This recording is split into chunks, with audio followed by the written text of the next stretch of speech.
பிஸ்மில்லாஹ் ரஹ்மான் ரஹீம். நம்ம நேற்று மக்கா மதீனா உடைய அந்த வாழ்க்கை, ரசூல்லாவுடைய வாழ்க்கையை பாதி பார்த்துட்டோம். அதனுடைய மீதியை தான் இன்ஷா அல்லாஹ் இன்னைக்கு கண்டினியூவாக பார்க்க போகிறோம்.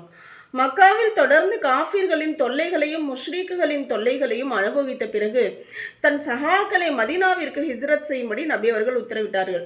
ரொம்ப தொல்லைகள் அதிகமானதுனால நீங்கள் என்ன செய்யுங்க, விரும்புகிறவங்க நீங்கள் மதீனா போகலாம் அப்படின்னு சொல்லிட்டு ஃபஸ்ட்டு ஹிஜ்ரத் எங்கே போனாங்கன்னா ஹபஸாக்கு, அடுத்து மறுபடியும் அடுத்த ஹிஜ்ரத் மதீனாவுக்கு. மதீனாவில் முன்னதாகவே சில மக்கள் முஸ்லீமாக இருந்தனர்.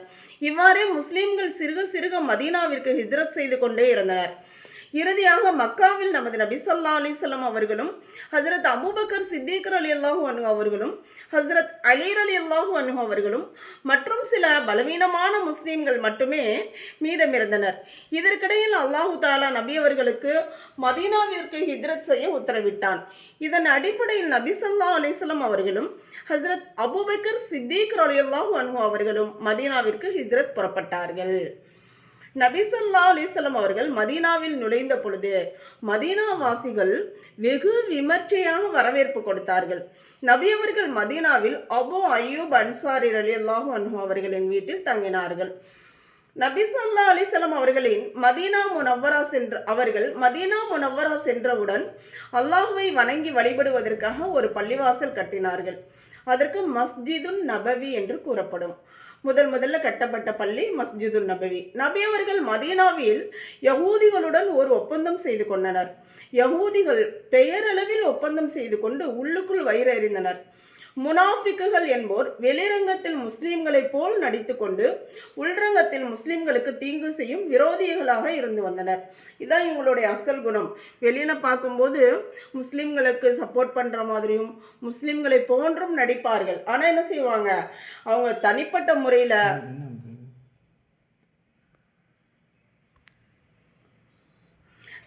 முறையில் மிகவும் கெடுதி செய்யக்கூடியவர்களாக இருந்தாங்க. ஹிஜ்ரத் செய்த 2ஆம் ஆண்டே ஒரு பெரிய யுத்தம் செய்ய வேண்டியதாயிற்று. இதுவே இஸ்லாமின் முதல் யுத்தமாகும். இதற்கு பத்ரு யுத்தம் என்று கூறப்படும். இந்த யுத்தத்தில் முஸ்லிம்கள் 313 பேர் இருந்தனர். மக்கத்து காஃபிர்களோ சுமார் 1000 பேர் இருந்தனர். மேலும் அவர்களிடம் சகலவிதமான வசதிகளும் ஆயுதங்களும் ஏராளமாக இருந்தன. இருந்த போதிலும் அல்லாஹ்வின் உதவியால் முஸ்லிம்களே வெற்றி பெற்றார்கள். காஃபிர்கள் தோல்வி அடைந்தார்கள். இந்த யுத்தம் நடந்து 1 வருடம் கழிந்த பிறகு உஹது போர் நடந்தது.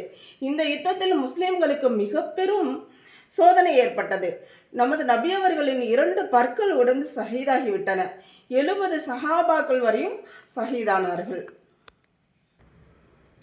ஹிஜ்ரத் செய்த 5ஆம் ஆண்டு இன்னும் ஒரு பெரிய யுத்தம் நிகழ்ந்தது. இதற்கு ஹந்தக் அஹல் யுத்தம் என்று கூறப்படும். சில யகூதிகள் மக்காவிற்கு சென்று அங்குள்ள காஃபிர்களையும் அரபு தேசத்தின் மற்ற கோத்திரத்தார்களையும் முஸ்லிம்களுக்கு எதிராக தூண்டிவிட்டனர்.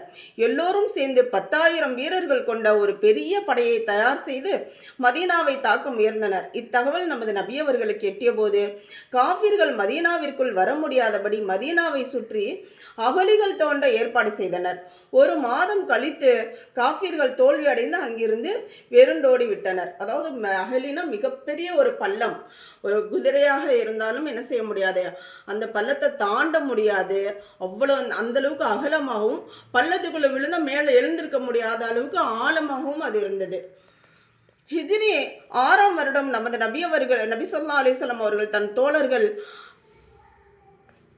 14,000 பேருடன் உம்ரா செய்ய 1400 பேருடன் உம்ரா செய்யும் நிய்யத்தில் மதீனாவிலிருந்து பயணம் செய்து மக்காவுக்கு அண்மையில் உள்ள ஹுதைஃபியா என்ற கிணற்றுக்கடியில் தங்கினார்கள். காஃபிர்கள் இச்செய்தியை கேள்விப்பட்டு போருக்கு ஆயத்தமானார்கள். போருக்கு தான் வந்திருக்காங்கன்னு சொல்லிட்டு போருக்கு எல்லாம் கிளம்பிட்டாங்க. நமது நபி அவர்கள் நாங்கள் போர் செய்ய வரவில்லை, உம்ரா செய்யத்தான் வந்துள்ளோம் என்ற செய்தியுடன் ஹஜ்ரத் உஸ்மான் ரலியல்லாஹு அன்ஹு அவர்களை அனுப்பி வைத்தார்கள். ஆனால் காஃபிர்கள் அதை ஏற்கவில்லை. மேலும் பல்வேறு நிபந்தனைகளுடன் உடன்படிக்கை செய்ய முன் வந்தனர். அதில் ஒன்று, இவ்வருடம் தாங்கள் திரும்பி சென்று விட வேண்டும், அடுத்த வருடம் உம்ரா செய்ய வரலாம்.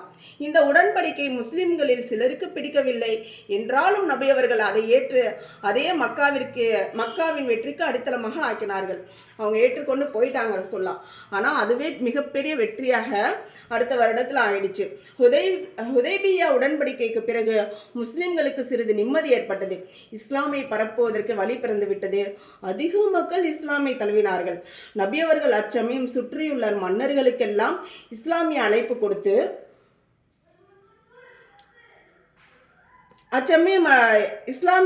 கொடுத்து கடிதம் அனுப்பினார்கள். ஆனால் மக்கத்து காஃபிர்கள் அதிக காலம் தங்களின் உடன்படிக்கையில் நிலைத்திருக்க முடியாமல் உடன்படிக்கையை முறித்து விட்டார்கள். அவங்க தான் உடன்படிக்கை போட்டாங்க, அவங்களாலே அதில் நிலைச்சிருக்க முடியல. எனவே நபி அவர்கள் ஹிஜ்ரி 8ஆம் ஆண்டு மக்காவிற்கு போர் செய்ய புறப்பட்டார்கள்.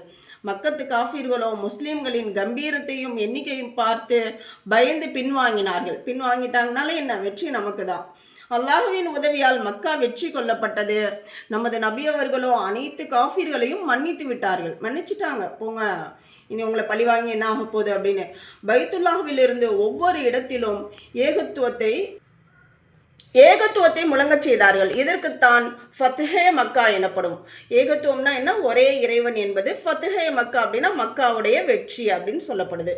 மக்கா வெற்றிக்கு பிறகு நாலாதிக்கிலும் இஸ்லாம் பேசப்பட்டு வந்தது.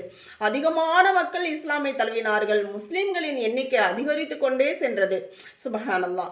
நமது நபி அவர்கள் ஹிஜ்ரி 10ஆம் வருடம் தன்னுடைய 1,00,000க்கும் அதிகமான சஹாபாக்களுடன் ஹஜ்ஜுக்கு சென்றார்கள். இது நபி அவர்களின் இறுதி ஹஜ்ஜாகும். இந்த ஹஜ்ஜிற்கு ஹஜ்ஜத்துல் விதா என்று கூறப்படும். அல்லாஹ்வின் தூதை அடியார்களிடம் முழுமையாக சேர்ப்பித்த பிறகு, அனைத்து திசைகளிலும் இஸ்லாம் உதயமான பிறகு, அல்லாஹு தாலா தனது பாசமிகு நபியை தன் பக்கம் அழைத்து கொள்ள நாடினான். ஹஜ் பயணத்திலிருந்து திரும்பிய 3 மாதங்களுக்கு பிறகு நமது நபி ஸல்லல்லாஹு அலைஹி வஸல்லம் அவர்களின் உடல் நலம் குன்றியது. நடமாட்டம் இருந்தவரை பள்ளிவாசலுக்கு சென்று தொழுகை நடத்தினார்கள். நடக்க இயலாமல் ஆனபோது ஹஜ்ரத் அபூபக்கர் சித்திக் ரலியல்லாஹு அன்ஹு அவர்களை தொழுகை நடத்துமாறு பணித்தார்கள். பிறகு திடீரென்று உடல்நிலை மோசமடைந்து அடிக்கடி மயக்கமுற்று கொண்டே இருந்தார்கள்.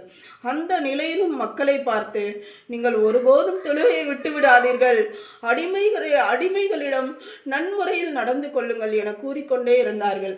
இறுதியாக ஹிஜ்ரி 11ஆம் ஆண்டு ரபியுல் அவ்வல் மாதம் பிறை 12இல் திங்கட்கிழமை வஃபாத்தானார்கள். இன்னா லில்லாஹி வ இன்னா இலைஹி ராஜிஊன்.